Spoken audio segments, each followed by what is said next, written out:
Let's dig a little deeper into the SAVAK and the Reign of Terror under the Shah, because at the time, if I'm not mistaken, it was considered the most egregious human rights abuses in the world, according Yes. to Amnesty and some other human rights organizations. I mean, quite cynical, considering today we just continue to foment this, hostility toward Iran based on alleged human rights abuses. Yeah, no, it's an incredible thing. So, first of all, let's go back a little to the guy they picked to replace Mossadegh as prime minister. So, in 1953, the U.S. installed the Shah back as the monarch, but the guy they picked to be the prime minister, kind of the figurehead, then was a guy named General Zaghetti.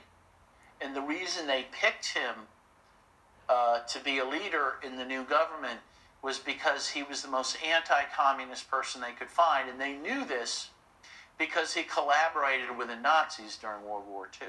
So they picked an open Nazi collaborator to be part of the state in Iran. And in fact, shortly after the Shah came back to power, there were Nazi-like pageants in Tehran that the Shah and his people carried out.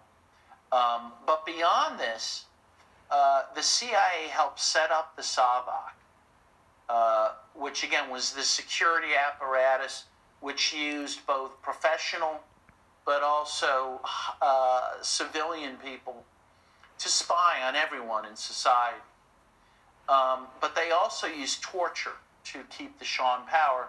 And the torture techniques they used, they learned from the CIA, and the CIA had in turn borrowed those techniques from the Nazis. And so there was this real Nazi component to what was happening with the SAVAK. And as you mentioned, in 1978, a year before the Shah was overthrown, Amnesty International said that Iran had the very worst human rights record on earth. And it was largely because of that SAVAK. And this had a lot to do with why the Islamic Revolution happened, the suppression of communists, the suppression of leftists, how the only organizing capabilities were pretty much done in mosques. Right. So talk about, the circumstances that led to 1979. Yes,